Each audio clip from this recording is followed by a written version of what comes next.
Pod Sound School presents Content Jefe, the podcast that helps online business owners make better content and more money.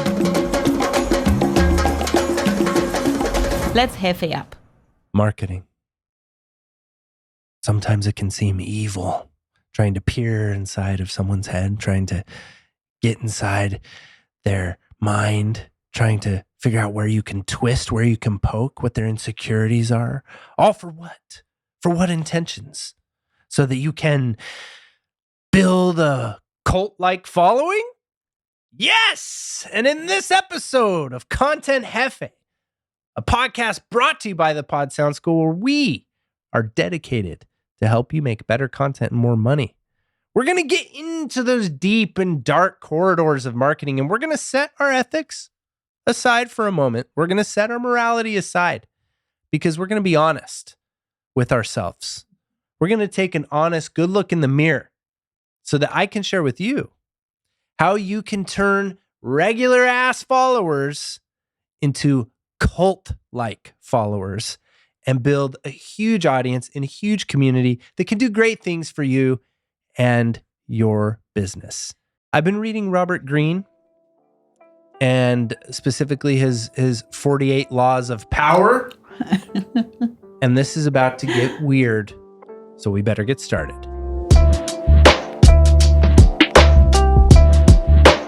Okay, so I love this book by Robert Greene. It's called The 48 Laws of Power, and I love it because it has this sense of humor behind it that you're just like, oh my God, I can't believe he's saying some of these things. Yeah, so he's been listening to the audiobook while we drive around, like picking up our kids. Yeah, it's pretty cool. And it's the 48 Laws of Power. He has a ton of really good books, and they're all basically, there's one Mastery, which I'm also reading at the same time. So I'm sort of in this Robert Greene world. But what I love about it is the way that it really relates to business. And it comes from a place, this book comes from a place of looking at history and kings and monarchies and con artists and chess players. And, you know, I think that Robert Greene is really interested in that kind of, in warfare and games and strategies and duping people and manipulating people. And he talks about certain things in the book as if they are like virtuous and as if they're a good thing. And one of them is deception. And he thinks that only the gods are able to deceive.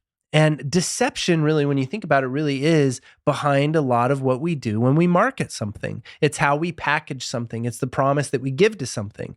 And when we're marketing something, we look at ways that we can hit on people's pain points and sort of deceive them in a way. And everything, when we show up on social media, when we show up in any social event at all, part of our social intelligence that we build as human beings is to deceive, is to wear a mask. So I can really get into that, and I love how that relates to marketing, and that's why I want to get dark a little bit. And he does have a place where he talks about cult-like following, which is what inspired this episode. So I would definitely recommend checking out the audiobook. It's really cool for some insights, a lot of wisdom in that book. And why are you interested in this? Well, because you are a content jefe. Yes. And because you are growing your following, and because maybe you're starting to see one of these things happening within your community. And we're not going to teach you how to manipulate people or how to get them to do what you want them to do, and how to become this leader that is manipulative but we are going to extract the good things that we have learned and share them with you. Yeah, so the first thing that you can do, the first point that we're going to talk about to really nourish and build a cult-like following is to give them something to believe in. People are desperate, are constantly looking for something to believe in, some cause that they can get behind. And this is always true. You see this all the time. That's why get-rich-quick schemes are everywhere. Any trend that happens on social media, all of that has to do with some type of cause, some type of thing we want to get behind, or some type of cure, some type of magic elixir, right? So is that why you see some YouTubers like driving the fancy cars that they rented? Yeah, maybe, and that goes into the network marketing a little bit. So you rent a Lamborghini and pretend and rent a house, like rent a really expensive Airbnb or something, even though you live in your mom's basement apartment, so that That's sad. you can kind of give off the idea that you're selling those riches. But that would be a prime example. Something to believe in would be you can go from being really poor to really rich. And you can do that with this magic elixir that I have. But in all actuality, many, many business coaches, and ourselves included, are trying to That's sell what we do. the same thing. Yeah, that's what I was going to say. That we show what's possible. We show what's possible, and we also teach you the strategic skills. How we got here. It's possible because it's happening to us. Yeah. And this is the steps that we took. Mm-hmm. And these are the things that you should avoid, because we already went through the pain of making monumental mistakes. And that's why I think it's appropriate and not manipulative. Yeah, and everything we do, this Robert Greene would say is manipulative. Human beings, just every action that we do when we're dealing with each other has some layer of manipulation going on with it. Okay. So it's about looking at it from those terms, at least for this conversation. Okay, because ultimately we want to help people. We want to uplift people. We want to build communities for the sake of helping people. So I think it's okay. Like, I'm not going to say that I allow people to manipulate me, but I follow a lot of people online. Yeah, so, and that could be a cool place to sort of start or to lead to, actually, to interrupt you and to ask you, who do you follow online almost in a cultish way? Or why, who do you follow? Who do you believe in?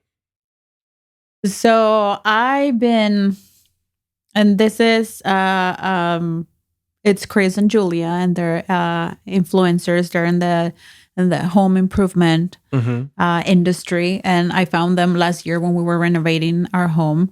But she shows up on Instagram daily, I would say, and she sells pretty much everything: her outfits, what's in her kitchen, what's in her entire house. I mean, she has the like to know it. She has the like to know it account that you can go and see all the things that she curates for her audience. So, and I just follow them, and I buy whatever they ask me to buy. You do. And we have a lot of products that we've purchased. We even have a Chris and Julia rug in our kitchen. Mm-hmm. We have these amazing kitchen things. So I mean, seriously, that new pot, really cool. What is it about their content that draws you toward them? You also signed up for, and you are also part of the influencer marketing. The Good Influencer. Yeah. The Good Influencer is the program that they have, and they teach people how to make money on Instagram. I think one of the things is I can see that now that I'm in this business, like how I am being manipulated. Mm-hmm. And I kind of don't like that word, but it's what it is. But it's just to see that the people that are manipulating you, that somehow that they have the best interest of their community too. I know that we all understand that we all have to make profit, that we all have to make money to keep our business going, that we're all building a legacy for our kids or whatever our cause is, and that we need to make money. But it's like, how transparent are you with that as a creator and as a business owner? And also whether there's affinity, whether I like your personality or not. And I think I identified I like their personality a lot. They're a husband and wife, and they're running their business from home, and they have created this they have accumulated this following and this influence that I think I would like you and I to get to that point. Yeah, to get to that point, and sort of the influencer marketing aspect of it. I think you can see yourself in her or in their approach of things, so you can relate. So there's that affinity. But I think then the cause, if I were to try to pick my own idea of what the cause is out of that you're serving is it's really this belief system that you can do it, that a husband and wife together can do it, that anybody can do it, that it doesn't necessarily take a certain amount of talent, that it's easier than it looks. And I think a lot of what we're hitting on with marketing comes down to those same basic principles, which is we can't face all of the demons that we have inside of ourselves and all of the complex layers of psychology that goes into making every human being and all of the insecurities. It's so hard for us to face that when somebody says, hey, look, you don't even have to face any of that shit and you can get rich. And I'll tell you how. Yeah. That's immediately like, okay, cool, we can do it. I mean, and they'll be transparent to a certain degree. They'll be like, yeah, we've been at this for 15 years. And, when we were first doing it, and then you hear their stories and you learn from their mistakes. But the masks that they wear are very cunning.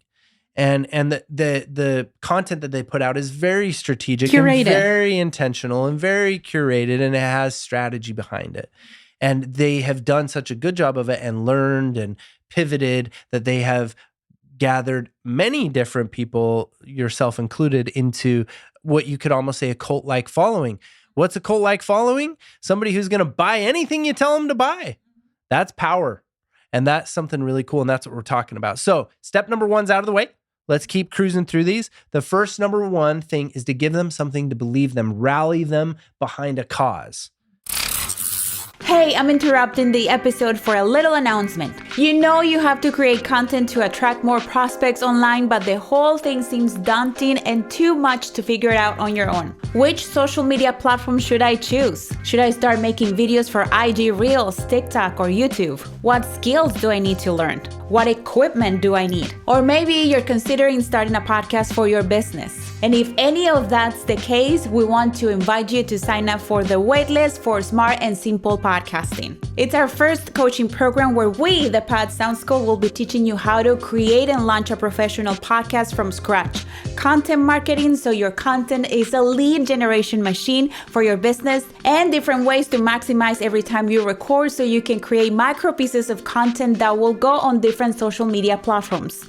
We'll be holding your hand through the whole process, meeting weekly with you, making sure that you're not getting left behind. We'll be teaching students and clients about podcast and video production and marketing for 4 years. Our approach to teaching is straightforward, innovative, and fun. So hurry up and go to podcastingsmart.com/waitlist to sign up or find the link in the description of this episode. Stop working so hard on your content. Make your content work for you. Now back to the episode. And then step number 2 is can you set up an us versus them situation? And this is something you hear in marketing too, which is who's the enemy you're fighting? And if there's a cause, is there an enemy? We've done this in our own marketing campaigns before to a certain degree of success, which when we were trying to get convince people to podcast on YouTube, we made the enemy the podcast players. As an example, because they don't have an algorithm. And even though they're trying to catch up and making some changes currently, they don't favor the indie podcaster. They don't really favor the indie podcaster, whereas through YouTube, you can really take advantage of the algorithms. So who can you make the enemy? Who can you make this division between? Because that will reinforce your cause, and it will reinforce this cult-like following and help people to kind of fight for you, argue for you, defend you, and it gives them even more of a reason to follow you and to serve you. And then the third point would be to then assign roles or get them to make sacrifices for you or get them to actually do things for you. And this is all part of community building. And the best way to do this would be to really have some type of a community, whether it's a Facebook community or like a Mighty Networks is one that has made some really cool, people do really cool things on Discord, wherever it is that you can have an active community where you can actually give people roles. In many cases, you'll have contributors, interns, people who will just work for you for free, all serving this cause, all serving what they believe in, all wanting to be part of this cause that you're creating, this movement that you're creating.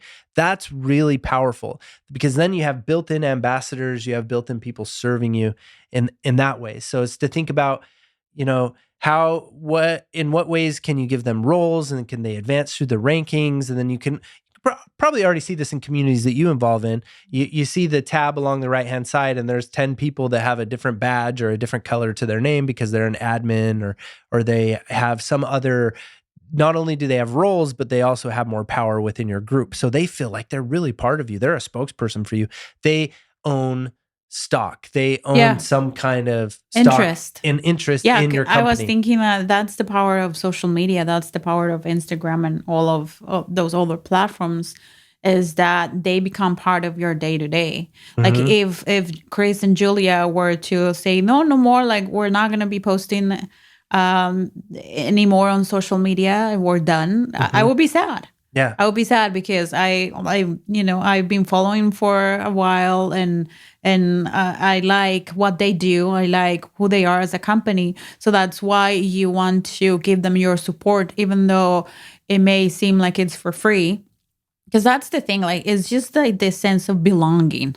Yes. Is that to be part of something and to be part of something great. Yeah. Right? To be part of this really cool couple or group of people, or whoever your influencers or the people that you follow online. You just want to be part of that, and you want to support them, and you want to see them succeed, because if then you feel like you have contributed to that success, and also you feel like you are learning and that you're applying things to what you do. So it's a win-win situation, in my opinion. Yeah. So I love that. And I think that's really cool, because when you're looking for something to believe in, right? I'm looking for knowledge. I'm looking for aha moments. I'm looking for resources that I can add to my own intellectual property. I'm trying to grab as much information as I can so that I can innovate and make better products ourselves, and also serve our community better. And so for me, those are the kind of promises I'm after, is people who have spent a long time, people who have a lot of erudition or a certain outlook on things. Robert Greene's the perfect example, somebody I follow. I'm reading 3 of his books right now. So I really went super fanboy on Robert Greene, which is great. Another classic example of that is Joe Dispenza, who is really incredible into the meditation realm of things, and all of the discoveries and you very much, you could say, like the fancy elixirs of the promises of what he promises. I mean, the stuff that he almost promises, people are curing their diseases and making all these insane things happen with their lives by mastering the art of meditation, you could say. And that's really cool. And that has made some significant differences in my life, which is about self-improvement. And so those are all things that you can look into as well, that are very similar no matter who it is that you become a follower of. And then finally, something that to finish this episode off with, that Robert Greene uses as a comparison, is religion. And that's something I didn't really want to talk about too much in this episode. Don't want to offend anybody. I don't want you to think, well, I'm not building a church. But think about it. What if you kind of are building a church? And if you kind of compare it to the business model of a church, things kind of can become more clear in a way. And what is it that churches are promising people? We don't have to answer that right now, but just ask yourself that. And how can you get people to follow you in that same sort of way? How can you provide those promises with your own uniqueness and give it your own spin? What resources are you going to need to collect? What achievements are you going to need to have under your belt so that you feel like you can do that ethically? Because, like Veronica mentioned, don't go rent a car and put on a facade while you're living in your mom's basement.